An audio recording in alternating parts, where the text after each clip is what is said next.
Welcome back to the most accurate podcast here at 4for4 Football. As always, I'm your host, John Daigle, joined today by the man himself who continues to update projections around the clock as the news does not stop ever, John Paulsen himself. How's it going, John?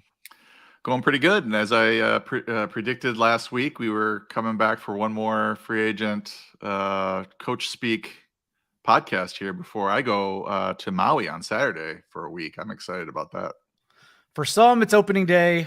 For others, it is the week before the Masters. For you, it is a few hours before you leave for Maui. Yes. So congratulations to you.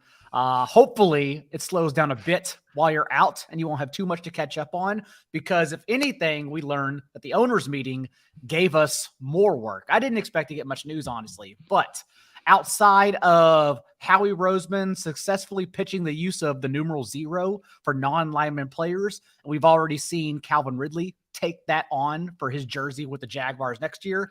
Also, Dan Campbell and the Lions shooting their shot on some great ideas, but getting turned down because the NFL still isn't progressive enough, like wanting unlimited challenges for everyone they win. So if you continue winning challenges, you just keep on getting them. Shot down. Being able to challenge defensive penalties, shot down. The owners didn't want any part of it. But we did get some other news, and that starts with Lamar Jackson requesting a trade via his agent, Twitter.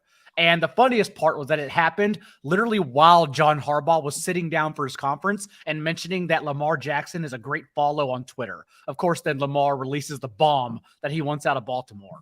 So my issue with this, Paulsen, because we've talked about Lamar Jackson in the past, is that the teams that would conceivably pitch in and get in on his non-exclusive franchise tag, which would then force them to hand over 2 first-round picks, continue to dwindle. The Commanders already said they're out. The Colts said they're doing their work, and I do think they're the only other team besides Baltimore that could get in here, and the Falcons have already said they're out. So despite the fact that everyone is jamming Lamar Jackson into these other teams, it's not happening. Like, they've already said, we're not interested in this player. It doesn't matter why they're not interested, whether it's collusion, whether it's because it actually doesn't match for their books, whatever the case. It's not happening. So what are your thoughts on Lamar Jackson now that we think, I don't know, I'd love to hear your take on it. We think it's down to 2 teams. Well, what are the 2 teams? Indianapolis and Baltimore is my guess. I would say I'm 90% sure he's going back to Baltimore, pissed off. Yeah, this is the only thing that gives me pause here, in terms of ranking Lamar Jackson, because that's what I have to do, is, I saw a tweet. I think Pelissero was talking about the possibility of him sitting out the season instead of playing on the franchise tag for the Ravens, and that obviously would be a disaster for his bank account in the short term, and then also his fantasy value for 2023. So I'm starting to get a little worried that this could go sideways. From a football standpoint, I don't get why more teams aren't willing to give him a contract and then give up the 2 first rounders. And I think it's more about, from just, viewing this from the outside, it seems like it's more about the guaranteed requests and perhaps collusion within the owners saying, we don't want these guaranteed contracts like the NBA. We want to be able to get out of them if the player gets injured, etc. Because the position's so important. He's a former MVP. He's still in his prime.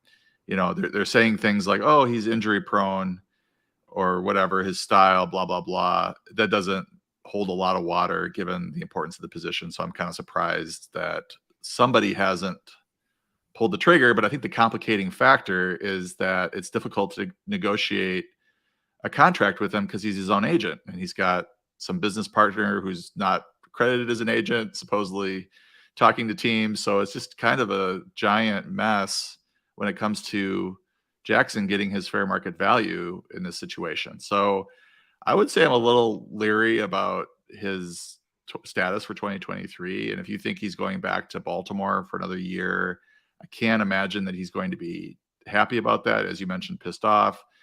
Does he play through injuries? Does he, try to, I think he's a gamer and wants to win a Super Bowl, but is he really willing to lay it out on the line for a team that he doesn't believe will pay him his value?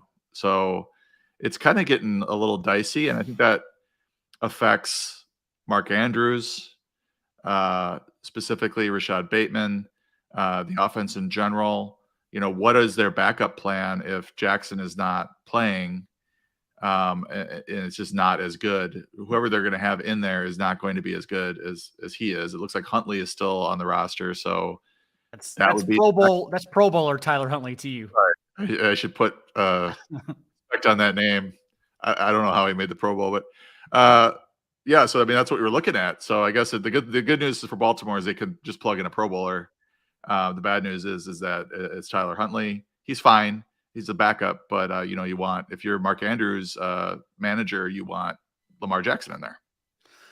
Underdog's big board did close 118,000 entries by Thursday when they were trying to have that draft through the NFL draft at the end of April, which tells you how popular Best Ball and Underdog are altogether.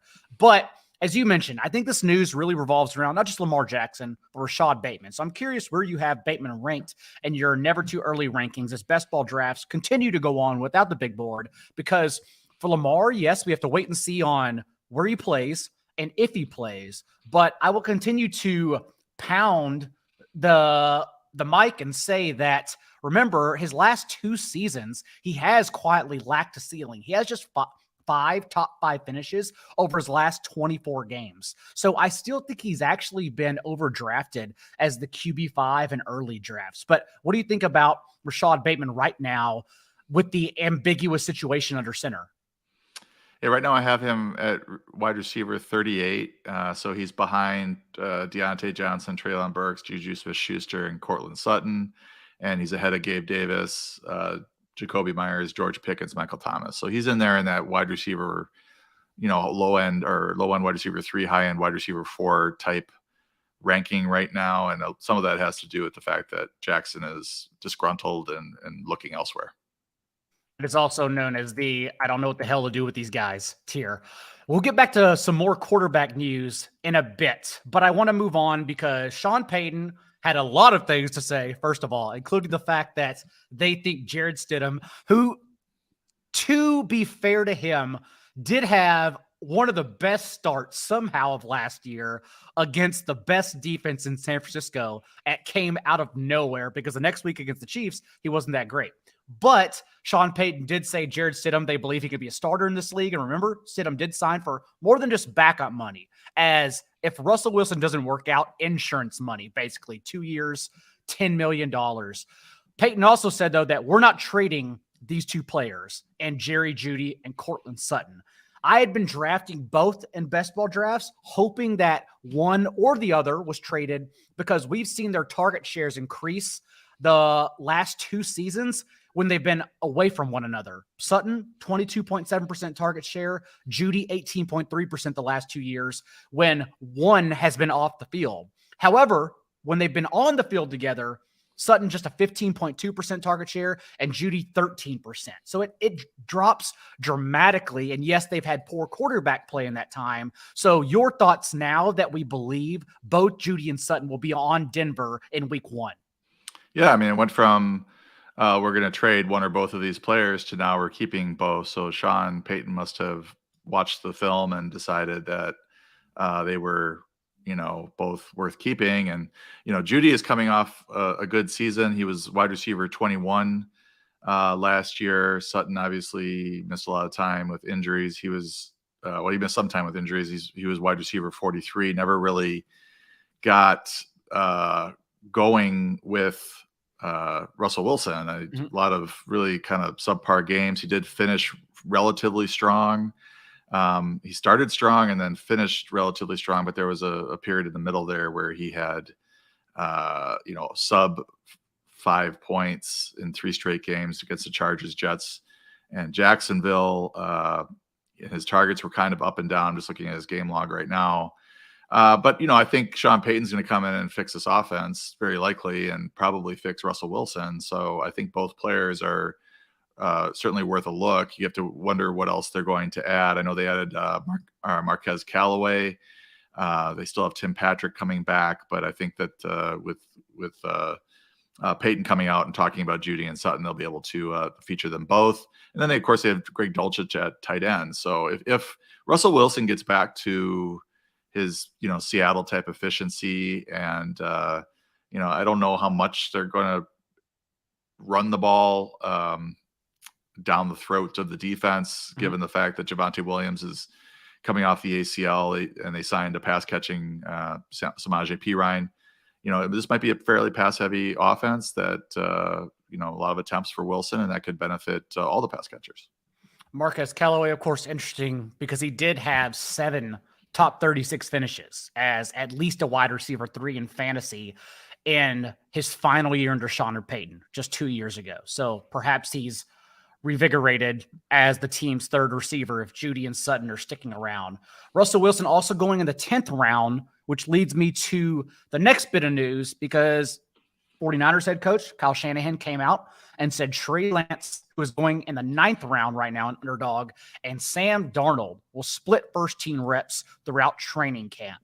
John Lynch also, because they all have to speak on this matter, said Brock Purdy has earned the right to be the starter in 2023. So that tells us, Paulsen, that if Purdy were healthy, and right now, given his 9-month timeline by people that know these things better than I do, that would put him back around week 3 through 5, perhaps mid-year. So it's still highly questionable that Purdy's ready for week 1. So now we have this ambiguous situation with Lance and Darnold. So what are you doing with this? And I do know in your rankings, so we talked about this a few weeks ago, you were already much lower on consensus on Lance, given the fact that he may just not start, honestly. Yeah, I mean, when this news came out, I went to go look at Underdog ADP because that's fun to do. And I just tweeted out, Lance is going QB 14.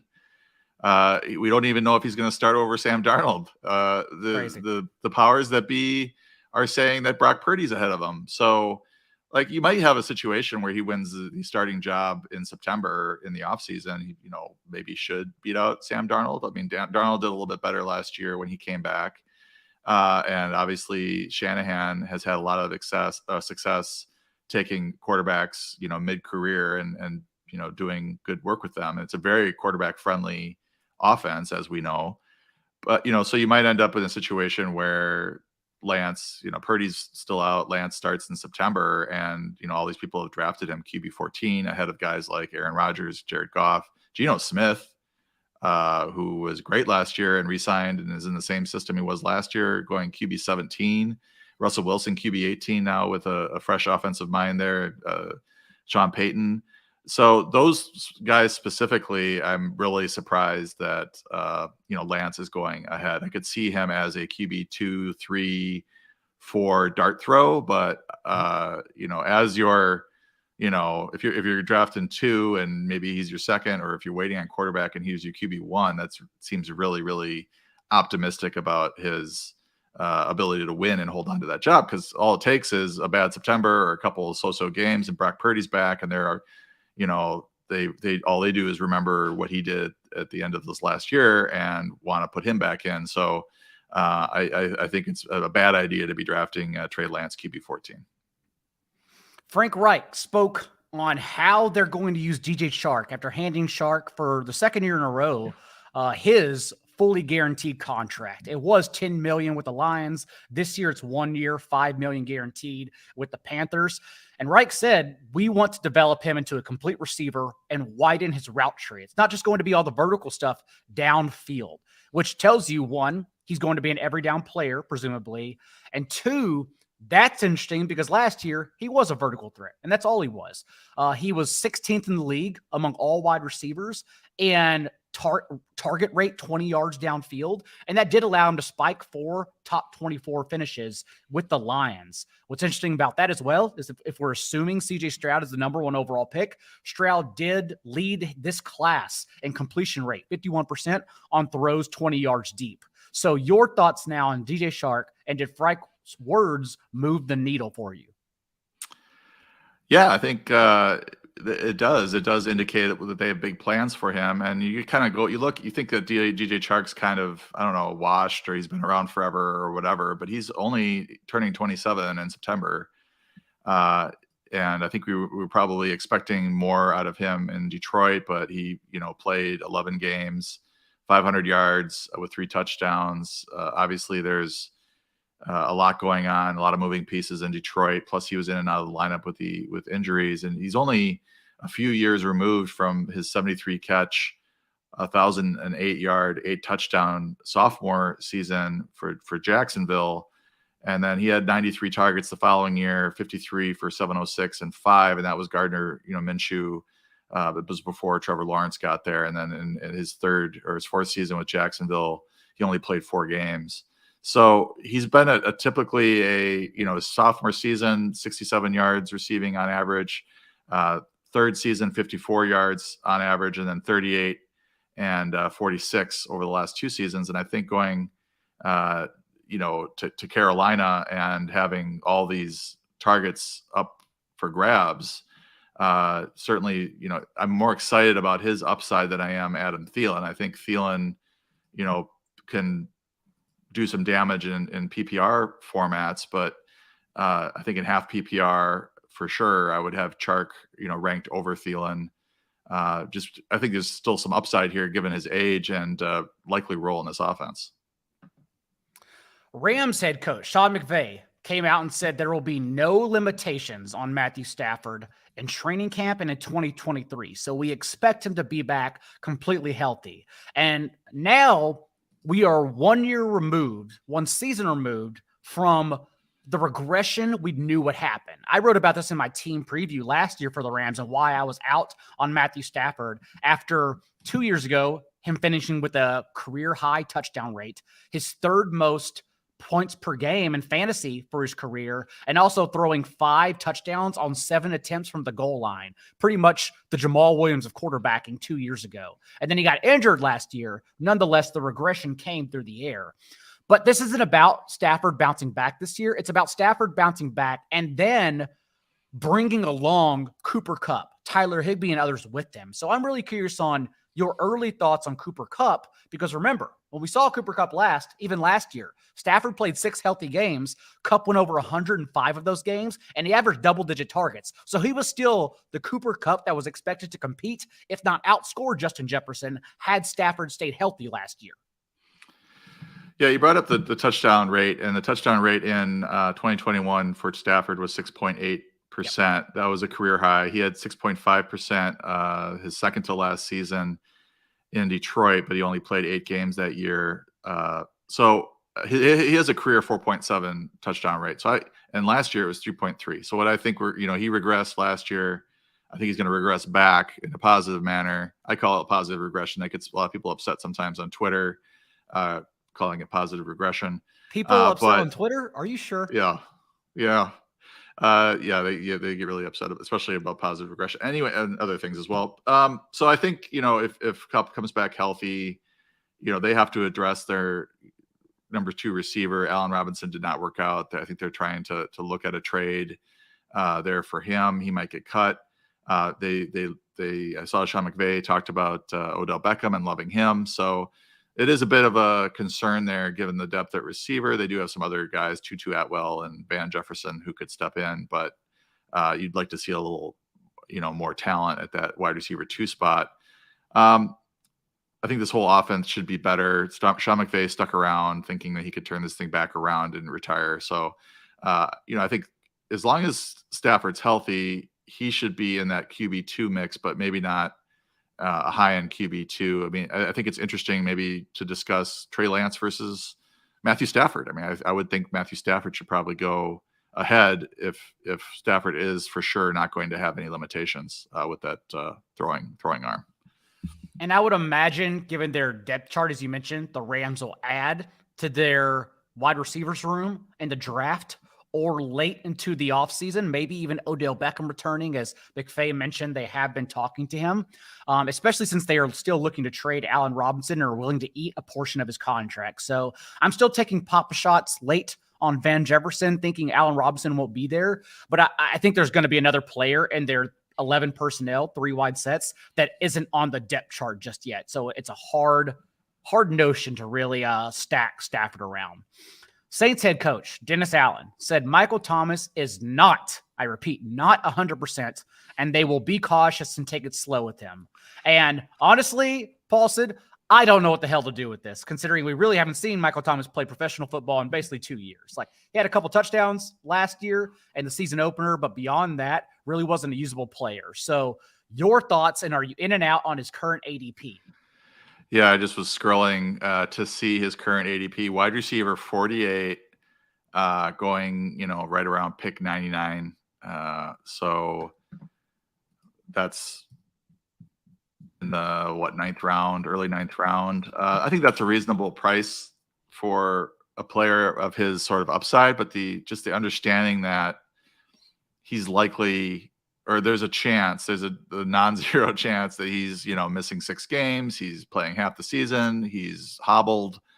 He just hasn't been healthy for a long time. And you wonder if he's going to come back and be the Michael Thomas that we saw, who was, can't guard Mike, was legit. Like, he couldn't cover him. Looking at some of these other guys going below him, Jacoby Myers joining Vegas, Elijah Moore joining Cleveland, Juju Smith-Schuster, I think, is a good pick, as the de facto wide receiver 1 for New England. You're getting into the Darnell Mooneys, the KJ Osbornes. So I think that this is a reasonable area to be picking up some shares of Thomas if you want to bet on that upside. It's just, I wouldn't go too heavy because of what's transpired the last couple of years. And finally, we know amid the owners' meetings, Irv Smith finally found a team and signing a 1-year contract. The details haven't been released just yet, but it's certainly a 1-year deal with the Bengals. This will only be Irv's age 25 season, as he turns 25 in August. So you would think, as a 6'2", 242-pound athlete on his second contract, perhaps it is a second life. And that's why I'm curious to get your thoughts on his early outlook, because it's not like for Dalton Schultz, for example, I still argue he could easily lead the team in targets. That's what makes me higher on him. But we know Irv Smith is not going to lead the team in targets around Jamar Chase and presumably T. Higgins still being on the team. So your thoughts on the landing spot for Irv? Well, I think we were excited about Irv last year as a breakout candidate. He did have, I think he came back late last year, did he? I think maybe and by that time they had traded for T.J. Hawkinson, who was an every down player. So he caught a touchdown in the playoffs, Irv did, but it was a very limited role. It was before trading for Hawkinson, when 1, he got injured again, and 2, that's when he was averaging, he was 22nd among all tight ends in target per route run rate. And did we come into that season last year with him coming off injury? Weren't sure if he was going to be ready to go week 1. He played 31% of the snaps week 1 and had a goose egg against the Packers. Of course, Justin Jefferson had 5,000 yards that game, I think, receiving. But after that, he settled into a pretty sizable role. 8 targets, 6 targets, 4 targets, 5 targets, 4-4. Mm-hmm. He caught 2 touchdowns in that span. He went over 20 yards 5 out of 6 games and caught a touchdown in the other game. So he was, getting involved before that injury, and then the trade for Hawkinson. So I do think he has some talent. I think he's got some juice as a runner. 4.63 40-yard dash. He's a good. This is the age that tight ends can break out. So the reason I think this is a good landing spot is not because he's going to see number 2 targets on the team. That's either going to be T. Higgins or Jamar Chase. But you look at what Hayden Hurst was the tight end 21 on a per game basis last year with the Bengals, and he doesn't have as much speed or yak ability as Smith does. So I think this is a good spot from that standpoint. He should play a lot, be on the field quite a bit, and he's either going to be the number 3 or number 4 option in the passing game, depending on how much they target Tyler Boyd. And Boyd seems to pop his head up with a big game here and there, but Hayden Hurst was fairly involved on a weekly basis, and I think that's a good role for Smith. So I think this is a pretty good. He's a tight end 2 for me now. Went from tight end 3 to tight end 2 because he actually signed into a starting role. That's a fair outlook, because I was going to be a little bit higher on him, and then I started digging in because of, as you mentioned, Hurst's involvement last year, because before Hurst suffered that calf injury that basically it didn't end the season. He returned for the playoffs, but he wasn't the same player, even in earning targets. He had earned 5.4 targets per game through week 13 before that injury. And so I went looking and thought, okay, Irv Smith can probably just land into that. But then you look and see Burrow actually did target his tight ends at the second lowest rate in the league. And so, yes, I don't think he is the low end tight end one like everyone's jamming him in to be, but no competition in that Bengals tight ends room and should take on Hurst's role. So, yes, I agree. Tight end 2 joining the pile of them that we will certainly discuss throughout the offseason. Let me ask you this. Like, Mike Gesicki signed with the Patriots. Mike Gesicki or Irv Smith, which one would you draft? I think it has to be Irv, even though, well, it doesn't have to be. Gesicki is still a freak athlete, second contract, just a 1-year deal. That's a good question. They're probably right next to each other, honestly. Because you do have Hunter Henry still there, but Johnny Smith has moved on. So there are tight end snaps available, but you also do have Henry perhaps getting more targets than Gesicki. I was more excited about Gesicki before he got a landing spot. I was drafting him as a free agent, and then he signed with the team and said, "Oh no, that's not what I wanted." So that's not what you wanted. The fact that Hunter Henry is a touchdown machine is certainly worrisome. I think they're just going to cannibalize one another. But it's only March. In situations where we're looking at players' outlooks and range of outcomes, knowing anything can happen in the NFL in the offseason, like certainly Gesicki, like if Hunter Henry's ever out, is just going to run wild, I would imagine. So high on all. Just take all of them. With that being said, what else do you have on the site for everyone right now? We published fantasy free agency winners and losers. So you can get my take on most of the signings and trades and things that have happened over the last few weeks. And I tweeted about it yesterday. I just started updating the weekly projections equations, which is something I do every 3 years. And I was pretty excited about doing it this year because I'm going to just use the last 2 years of data and kind of get rid of that COVID year where offenses went crazy. There were no fans in the stands. So it was really historically low penalties called as well. Yes. Football was fun during COVID. Bring the pandemic back. Yeah. Well, let's hope that doesn't happen. But I'm excited about it because now I think our weekly projections will be even better. And going through that process, getting rid of that COVID year, I think will help things overall on the site. I'm excited to see the outcome. The free agent tracker, although free agency has basically come to a standstill. We're about wrapped up here. Also still on the site, as well as our player profiles, fantasy fallouts. I just wrote up one on Samaje Perine for everyone free on the site. So until then, until we're back next week with guests to talk rookies, stay a little bit kinder than what's required. We'll see you then.